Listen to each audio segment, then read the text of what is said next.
All right, Shalom.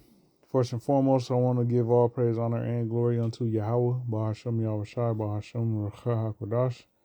Double honors unto the apostles and elders of Great Millstone who rule well. Salutations to the sincere and hopeful elect Akim, pushing the word of Yahweh, Bahashem Yahushai.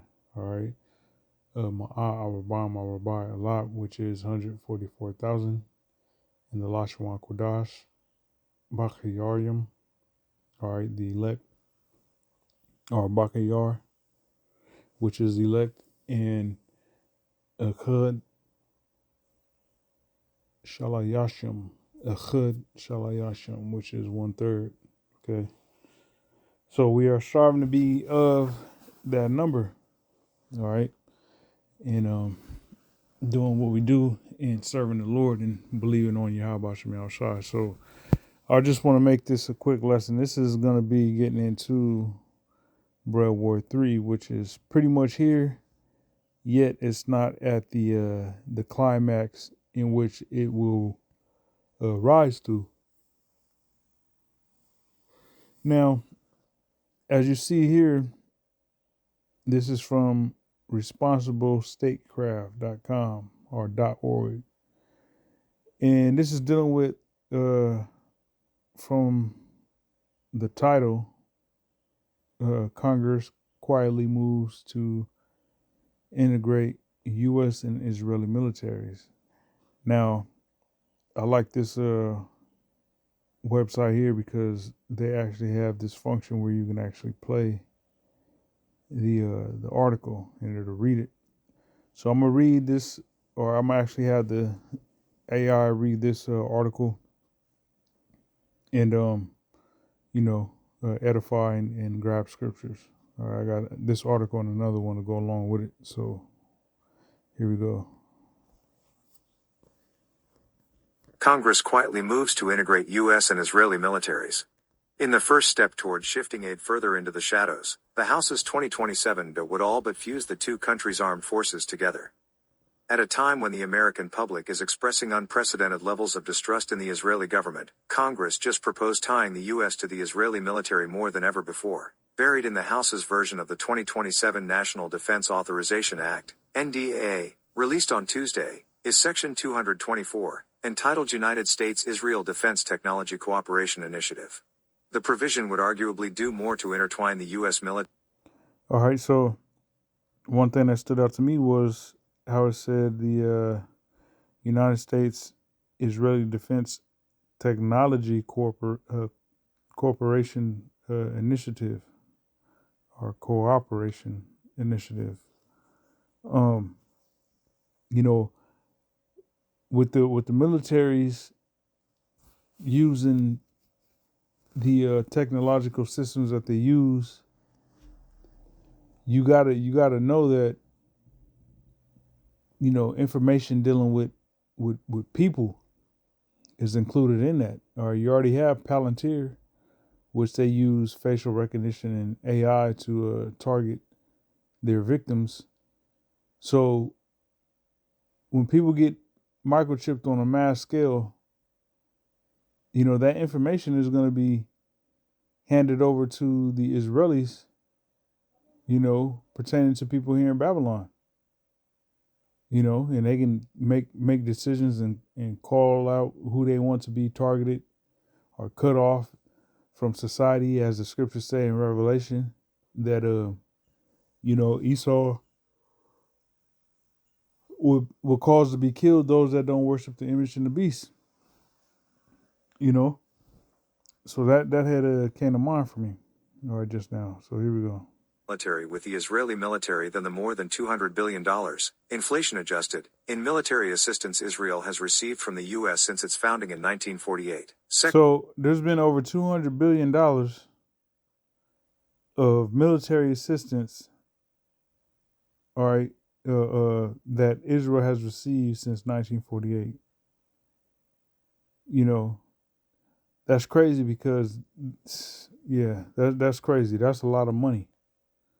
All right, and that's just the military that has received that aid. That's not accounting for, the annual aid those people receive from America, from Americans' taxpayer dollars. You know, people's taxpayer money from here in America gets sent over there to those people, to where those people don't even have to work. There's a whole welfare system set up for the people of Israel, those Israelis, to pretty much leech off of your hard work that you perform here stateside, man. Section 224 lays the groundwork for bilateral research and development, co-production of weapons, joint ventures, licensing agreements, and seemingly every manner of U.S.-Israeli military-industrial complex cooperation. The U.S. and Israel already work together heavily on missile defense, but this provision would greatly expand coordination to seemingly every area of defense tech, including AI, quantum, autonomous systems, directed energy, cyber, biotech, and many more. See that?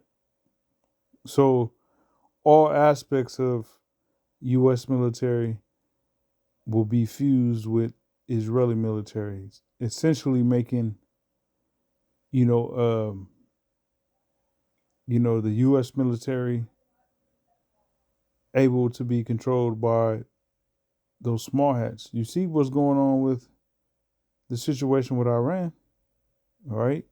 You had the small hats throw rocks, hide their hand, and then call on Babylon to pretty much fight its battle for them. You know? It also proposes network integration and data fusion. In other words, the U.S. military's data could soon be the Israeli military's data, if fully enacted. So the U.S. military's data could soon be Israeli military data. All right? They're going to take full control. Full control. This proposal would provide a higher level of military-industrial integration than the U.S. has with any other country in the world. To be sure, the U.S. has worked closely with its NATO partners on co-production and shared supply chains, most notably via the Defense Production Action Plan. And, as the #1 arms dealer in the world, the U.S. provides weapons to militaries across the globe. But that is mostly a one-way street, with the U.S. providing weapons to foreign buyers who only occasionally make parts for those weapons themselves, as in the case of the F-35's global supply chain. Section 224 would be a different beast entirely. It would fuse the U.S. and Israeli defense sectors in multiple areas vital to the battlefields of the future, like autonomous systems and cyber. It would also... Autonomous systems, cyber systems. All right, once again, Palantir. All right, that's spearheaded by the small hats.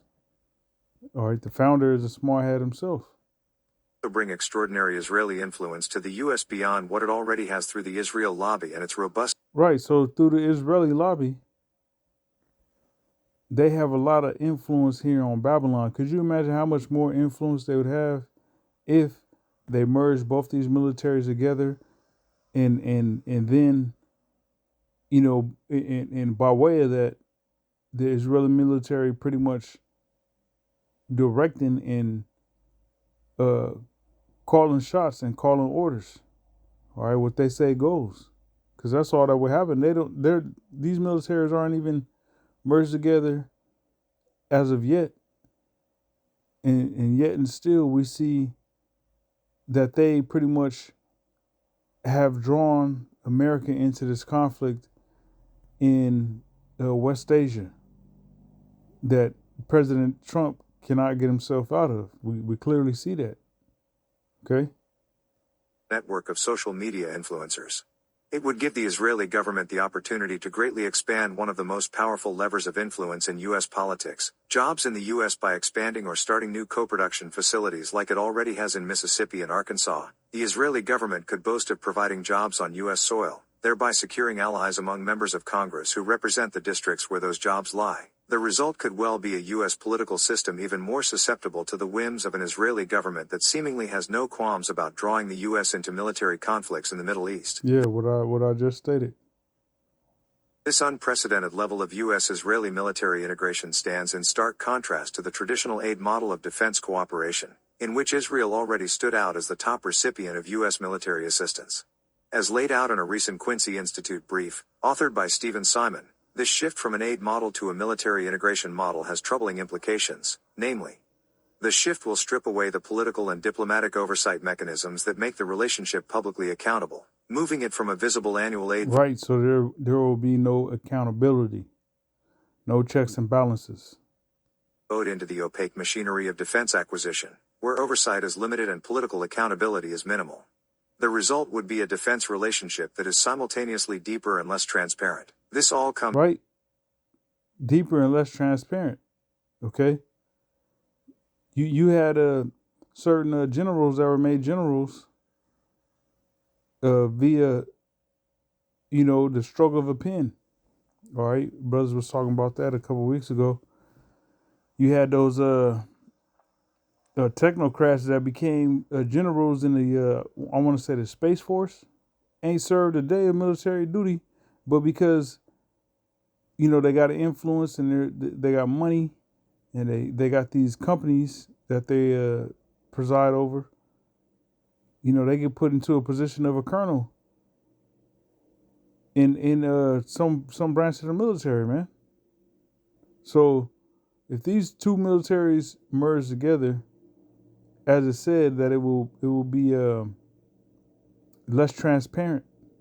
Okay, it will be deeper and less transparent, meaning there's no need to go to Congress to get authorization for war, which we see that with this dilemma that the U.S. is in via Western Asia, and things like that will just continue to become normal.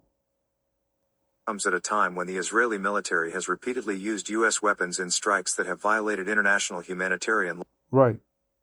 Okay. As it says, this all comes at a time when the Israeli military has repeatedly used U.S. weapons in strikes that have violated international humanitarian laws in Gaza. So they already use U.S. Weapons. So why not have the U.S. just flat out do our dirty work? Okay, international law, humanitarian laws aren't stopping anything. Okay, the world can complain, different nations can complain all they want to, and nothing ever happens. So why not take it a notch further, a step further? All right, in the minds of those Amalekites. Laws in Gaza, and as Israel has repeatedly violated ceasefires, as has the U.S. itself, in the Trump administration's unnecessary war with Iran. The enormous gulf between what most Americans want and what the president is doing when it comes to Israel and what Congress is proposing here should not be ignored. Just 30% of respondents to a New York Times/Siena poll from mid-May believe Trump made the right decision to go to war with Iran, with 64% saying it was wrong. An Institute for Global Affairs poll released earlier this week dove even deeper into the American psyche when it comes to arming Israel, finding that just 16% say the United States should keep supplying Israel with weapons without new restrictions. 38% want to stop supplying weapons entirely, and another 24% want weapons conditioned on how they're used. Yet, mainstream leadership in both parties remains largely pro-Israel and continues to shape the base legislative text before amendments and broader congressional debate open it to the full body, as is the case with this provision. Though slowly, tides within both parties are shifting as more and more members speak out against the growing divide between Israel's actions and America's interests. For example, Senator Chris Van Hollen, DMD. All right, so that's pretty much that on that. Now let me grab this real quick. This is I'm gonna read this here first. Jeremiah 50 in verse 45. It says, "Therefore hear ye the counsel of the Lord Yahweh, that he hath taken against Babylon, and his purposes that he has proposed against the land of the Chaldeans." Okay, talking about here in America. This is modern day Babylon. All right, and these elites that we see ruling this place are likened unto the ancient Chaldeans. Okay, it says, "Surely the least of the flock shall draw them out. Surely he shall make their habitation desolate with them." So the least of the flock is referring to the small hats, the so-called Israelis. Okay, the Zionists, the so-called Jewish people. Okay, they're the ones that are drawing America out into, participate in this Third World War. Yet they themselves are the least of the flock. Okay, the small hats in that tiny land of Israel, controlling the whole world through sinister left hand means, through Satan. Okay, so the grip in the control that they have over Babylon, you know, uh, makes them the parasite. All right, the small hats, and it makes Babylon the host. Okay, the parasite and the host. I believe I'll name that this lesson, that give it that title, the parasite and the host. All right, so the parasite is causing America to do shit that it really doesn't even want to do, and it's gonna cause them both to get destroyed. Okay, verse 46, it says, "At the noise of the taking of Babylon, the earth is moved, and the cry is heard among the nations." So that destruction that's going to fall upon Babylon by way of ICBM missiles, intercontinental ballistic missiles, is going to cause this whole planet to shake. All right, and that's going to be a loud noise, man. All those missiles going off, it's going to be heard over in the Caribbean. Okay, the Caribbean islands, Cuba, all right, Puerto Rico, DR, Haiti, okay, which, they're on the same island, just split in two. Jamaica, Dominica, or Dominica, however you pronounce it. All right, all those islands, is going to hear the destruction take place here in Babylon. That's how great that destruction is going to be.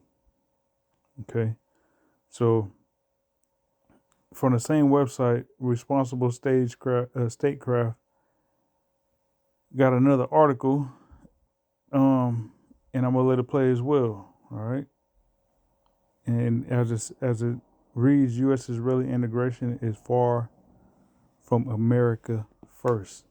All right, so this whole is Israel first, pretty much. What's the word I'm looking for? The way America is being conducted under Donald Trump is really a Israel first cabinet. The presidential cabinet is a Israel first cabinet. That's got this nation divided. All right, and it's only gonna continue to splinter with things like this taking place. All right, so here we go. U.S.-Israel integration is far from America first. We cannot outsource components of our national security to nations that do not share our interests, and that is exactly what this proposed scheme would do. Yeah, so you got national security that is pretty much just being laid in the lap of a whole nother nation. Where they do that at, man? Okay, where do they do that at? Who does that? The war against Iran may have resulted in some tactical victories for Israel and the United States on the battlefield, but Israel is not winning American public opinion, and neither are those American leaders who ardently support it. This dwindling popularity could put in jeopardy the $3.8 billion that Israel receives in U.S. military aid each year. And that $3.8 billion is not all we provide to Israel. The last article it mentioned it was 200 billion, since 1948. Okay, so 3.8 billion a year in aid is what them small hats get in military aid. All right. We also offer invaluable diplomatic cover on the world stage, in addition to direct U.S. military support during specific crises. Separately, the war in Iran has mostly benefited Israel's regional agenda and has cost the U.S. taxpayer more than an estimated $50 billion so far. Because of these factors, most So Americans are growing wary 50 of the support million, we give. or excuse me, $50 billion of your tax money has gone to the small hats in a little over, well, actually, less than a year, man. Or actually, I'll say like a little over a year because of the the fighting between Israel, the U.S. and Iran actually broke out last year. So in over a year, a little over a year, you have $50 billion worth of your tax money, American taxpayer dollars, being sent to the small hats for this war, which is ridiculous. Give to Israel. To get ahead of the changing sentiments, Israel and their American allies, like U.S. Ambassador to Israel Mike Huckabee, are attempting to rebrand the aid we give to Israel each year. Rather than the annual Memorandum of Understanding, MOU, outlays, anything we give Tel Aviv will be based on trade, according to Huckabee. The goal of this shift is to undermine the notion that Israel is dependent on American handouts and that the U.S. taxpayer is footing the bill for the horrific scenes coming out of Gaza and Lebanon. There is, of course, right. They're trying to hide the fact that your tax dollars are being spent on genocide, more genocide, the Greater Israel Project. Okay, that's so-called Americans ain't sign up for that, so they got to find schemes and ways to manipulate what's really going on. All right, so they got to repackage it. Major catch. The catch is Section 224, cleverly buried deep in the massive National Defense Authorization Act, NDAA, which is entitled United States-Israel Defense Technology Cooperation Initiative. This initiative transitions the traditional aid relationship into a deeper partnership between the U.S. and Israel in many aspects of technological research and development and defense production, and would also give Israel unprecedented access to U.S. technology development and data fusion. Section 224, which has been literally endorsed by Prime Minister Benjamin Netanyahu, essentially transforms Israel from a top U.S. aid recipient to a full member of the U.S. defense and intelligence apparatus. When it comes to counterintelligence and strategic messaging, the Section 224 initiative is far more damaging to U.S. national security than the previous arrangement. By embedding Israel in the production of critical defense technologies, we are creating access and control mechanisms for a nation that has drastically different goals than America does. We should instead keep the development of key technologies restricted to Americans only. The dangers of allowing any other nation to access our sensitive military technologies are obvious, including the fact that backdoors and spyware can be installed that will most certainly be used by the Israelis to influence U.S. policy. From a strategic messaging perspective, Section 224 is a nightmare for the Trump administration and any lawmaker who supports it. Sentiment in America is turning against Israel, and Section 224 will not help quell the prevailing narrative that Israel has too much influence on the American government. A more troubling aspect of this scheme is that it allows Israeli manufacturers to operate production facilities in the U.S. with an American partner. This stands in contrast to the standard way America provides military support to nations. Historically, the weapons that the U.S. provides in arms packages are all made in the U.S. by American manufacturers. Section 224 will give Israel the ability to actually create jobs in America. This is a powerful talking Right, and who do you think they're going to give those jobs to? Point that will give Israel leverage with many members of Congress and the American public. Sure, Israeli Just how the Trump family is getting richer and richer, all right, by the billions since he's been in office, and none of that. And here it is. He promised a $2,000 check that he was going to give the American public when he got in office, and people have yet to receive that. Yet his family, his sons are becoming billionaires, millionaires. Defense companies and subcontractors currently operate in the U.S., however they still must compete with American companies, and lack the access to the U.S. government that American defense companies enjoy. Section 224 would turn that on its head as U.S. Israel would be co-producing weapons systems, giving Israeli companies an unprecedented edge inside the Pentagon. The idea of Israel creating American jobs by manufacturing military technologies in the U.S. may sound positive on its face. After all, who doesn't want more American jobs? But this argument is built on the same fallacy that is used to justify the $3.8 billion in military aid that we currently give to Israel, that the aid is mostly spent on American weapons systems, so it's not actually aid but an investment in American industry, as the pro-Israel lobby claims. First, the idea that we need to give billions to a foreign country to manufacture American weapons systems is ridiculous. Supporters of Israel like Ambassador Huckabee like to say that the $3.8 billion we give to Israel goes back into the American economy. This assumes that we need to give a foreign nation money to fund our defense industry. This is nonsense. We should instead invest the $3.8 billion directly on weapon systems for our own inventories or sell them to nations that don't need to pay for it with American aid money. Second, the majority of the profits from the defense sector don't go into creating American jobs or back into American communities. They go to the CEO's profits and stock buybacks. This has been an issue that President Trump himself has raised. Moreover, how have Israel's actions in Iran, Gaza, or Lebanon made America safer and more prosperous? Some of the intelligence we get from the Israelis can be useful, but our increasing over-reliance on it has caused our own capabilities to atrophy. We are a sovereign nation. We cannot outsource components of our national security to nations that do not share our interests. They will put their own interests first every time. No other government prioritizes the needs of a different country before its own, because that would be foolish. Israel can still be a decent partner, so long as we are clear-eyed about the differences between our two countries and act accordingly. We must put America's needs first. U.S.-Israel integration is far. All right, so there you have it, man. Everybody knows what's going on with that whole situation. Yet there's nothing the American people can do. Okay.